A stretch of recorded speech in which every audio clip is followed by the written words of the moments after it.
So before we actually get into today's video, I want to talk to you guys about jerseyfifa.com, because as you can see, they have hooked me up with a load of fresh shirts for this year's World Cup. I've got the England home kit, the England away kit, and also a nice little retro shirt. And you can do exactly the same if you head to jerseyfifa.com using the link in the description down below. They also do the same for club football as well. The latest home shirts, away shirts, but also some really nice retro kits. If you are interested, head to the link in the description down below and use code jerseyfifa for a discount when you order. Now into the video. Hey guys, welcome back to the AJ Analysis channel, where once again Manchester United have played, once again Manchester United have won, so once again we are going to look at how they done that. This time with a 3-0 win over Bournemouth. Now the scoreline suggests that Manchester United were extremely comfortable and kind of suggested they played well, good attacking football. In my opinion, that wasn't actually the case. Something that I will come on to during the video. But I don't want to be too negative, but the scoreline kind of done United a bit nice, really. Because in my opinion, Manchester United didn't actually play very well, and it's something that Ten Hag kind of spoke about in his press conference after the game. So I think there are still improvements for Manchester United, and the one thing I will say before we actually get into this video is, despite winning the last two games, now 4-0 on aggregate, United haven't actually been that good, and I think they need to improve quite quickly with games against Arsenal and Manchester City coming up. So, whilst just like kind of the results are going quite well at the moment for United, and they look in good form, they're kind of making that push for the top four, I do think the performances need to improve a little bit. And I think that's something that Ten Hag will be really keen to work on. He won't just look at this as a win so we played well, he will look at the negative side of it as well. And that's what we will do at some points during this video, but we will also look at the positives as well, of course, because at the end of the day, Manchester United did win 3-0, and their XG was about 2 goals higher than Bournemouth, so United did do reasonably well in the end. In terms of in the first half, I think that's how we'll start it, do the first half and then the second half, rather than one overall analysis. In terms of the first half, Manchester United had a lot of time on the ball.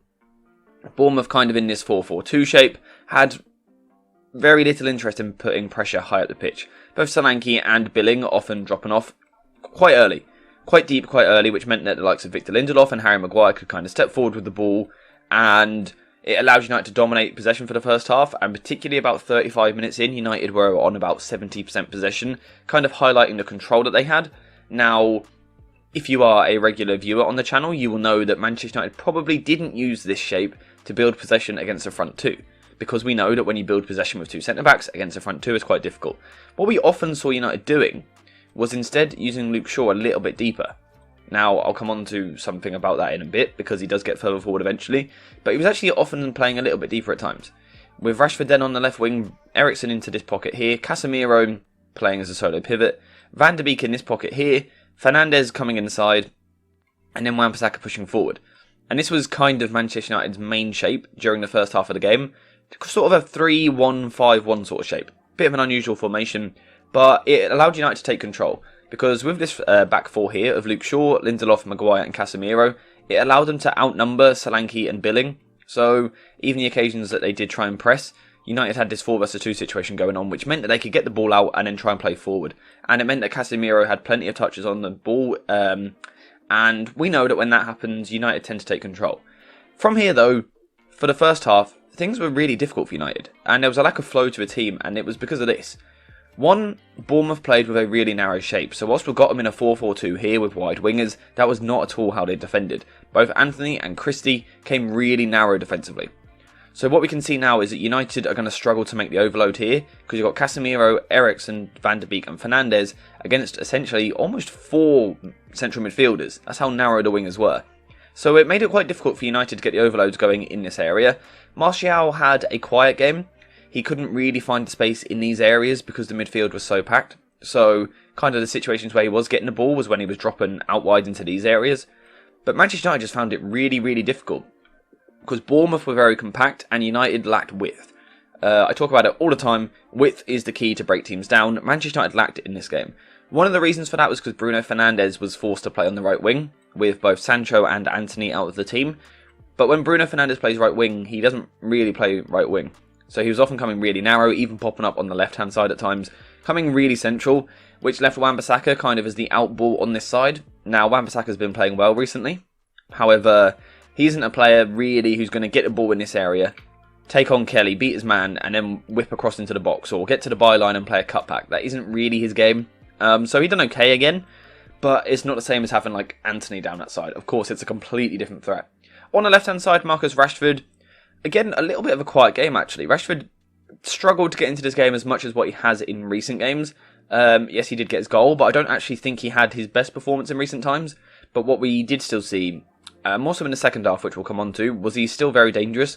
But I thought in his first half, in this shape, he kind of struggled. He did eventually get support from Luke Shaw, because both Maguire and Shaw, playing as the wider centre-backs in the system, were allowed to step forward with the ball, kind of outside of the Bournemouth players.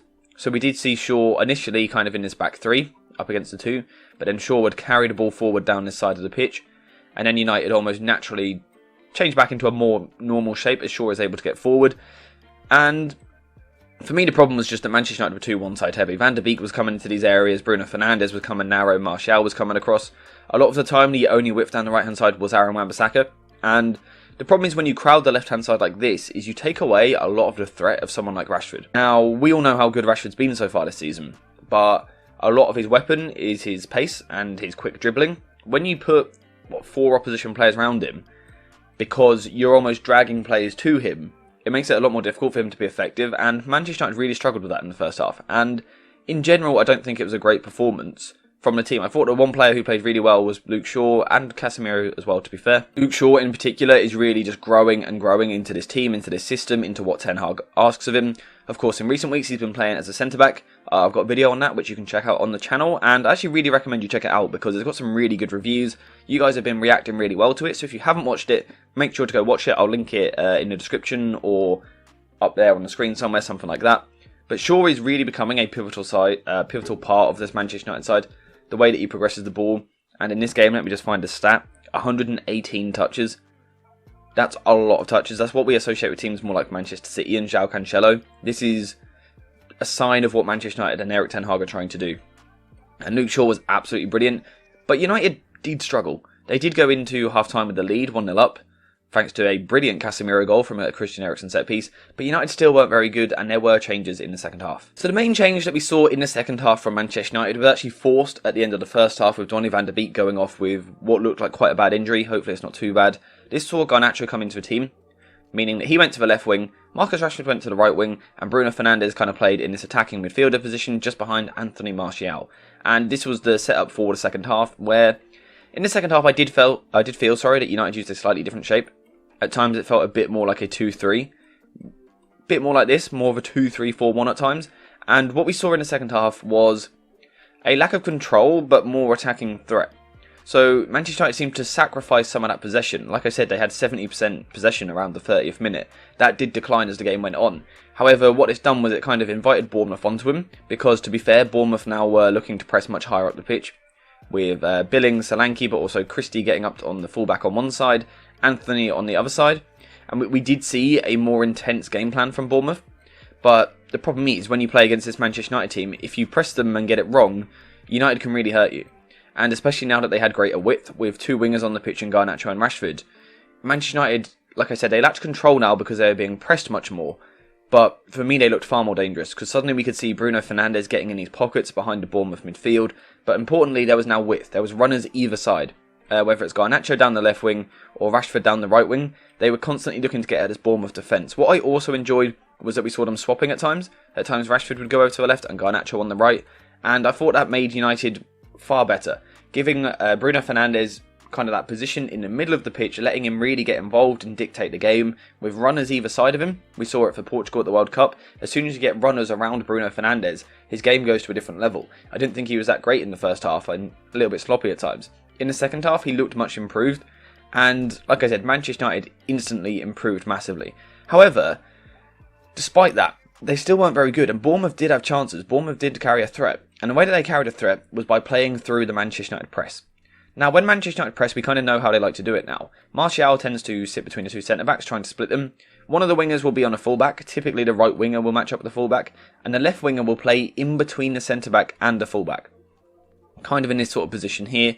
And then we'll see the likes of Bruno Fernandes and Christian Eriksen pushing high as well, with the fullbacks, of course, on the wingers and Casemiro sitting just in front of the defence. So this was kind of the shape that United were looking to use to press.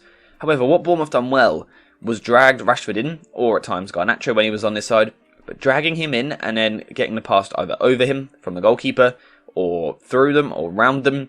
They found Smith time and time again. And then from here, United were in trouble, because what we saw was Christie starting on the right wing, moving into this gap behind Christian Eriksen. We know Eriksen likes to press high, and he isn't the quickest in terms of getting back. He's a really hard worker, he covers a lot of ground in a game, but he just isn't blessed with the pace to really get back into position to defend. We saw a lot of situations where Christie was getting into some really dangerous areas here, and if his passing had just been a little bit better into someone like Billing or Solanke, Bournemouth could have created a lot more chances. What we also saw was Adam Smith getting really high around this side, with Anthony also coming forward, Billing in this area, and it kind of gave them, Bournemouth, a bit of this 3 here, a 2 here, and then a 4, and then a 1 up top. And they actually looked really dangerous. Like I said, with Smith getting in behind Luke Shaw down this side and swinging crosses into the box, Bournemouth just kind of lacked that finishing ability, that final touch. And David De Gea was genuinely forced in some really good saves. And like I said, United kept a clean sheet, so it looks like our good defensive performance. There were problems for this Manchester United defence, and for me it was the pressing system not quite being right, either Rashford being too high or Luke Shaw not being high enough. I don't know what Ten Hag's plan is, so it's hard to say who's at fault as such. But for Bournemouth to be creating chances in the way that they were, and kind of getting this free run down the right wing at times, or in this inside channel at times with Christie, is a worrying sign. And like I said, David De Gea was forced into some really good saves. And there was a spell at 2-0 where I thought United were in a bit of trouble, because it was 2-0, we know that's a dangerous scoreline. Bournemouth were really building up ahead of momentum. But then the manager done something a bit weird for me, and in the space of about 10 minutes, he took off Christie for Dembele, and he took off Smith for Stacey. And to me, that was really, really weird, because I thought the 2 players he took off were the Bournemouth's 2 best performers, and certainly their 2 most dangerous players. So to me, it was really strange to kind of make that substitution. But also what we saw was Ten Hag reacting well as well. He took Eriksen off and put Fred on. Now, like we said, we know how good Eriksen is. He does put in a lot of hard work. But like we saw in the Wolves game, Fred just brings an extra intensity, an ability to win his duels and get back and do the defensive work. And whereas before we kind of saw this space in behind Eriksen in midfield, Fred got rid of that. Fred meant that that space was no longer a thing. He played a little bit deeper alongside Casemiro, and this kind of snuffed out Bournemouth's hope. And kind of after these changes, we didn't really see much from Bournemouth. United took control again and constantly looked dangerous on the counter-attack. I just felt that in terms of how Ten Hag wants to play, he wants his team to be really controlled, and that wasn't the case in this game. I thought in the first half United had control but a lack of threat, no real cutting edge. To be fair, it was made difficult by kind of playing players out of position with Bruno Fernandes on the right wing, so United clearly need more squad depth. So you can kind of use that excuse in the first half a little bit. Second half was much closer in terms of the front 6 to what Ten Hag will see as his strongest, apart from Anthony not playing, and United lacked control on the game. The cutting edge, the danger was there a bit more, but a lack of control. So, a good performance from Manchester United, a 3-0 win, you can't really complain at this time of the season. It's a really important 3 points in the top 4 race. It's important to keep that momentum going, the positive energy at the club. However, I think it's also important that we kind of take it down a peg as well and say, okay, yes, Manchester United won 3-0, but it wasn't actually that good. Bournemouth did cause them troubles with those kind of those patterns down the right wing. To be fair, Ten Hag reacted well by getting Fred on.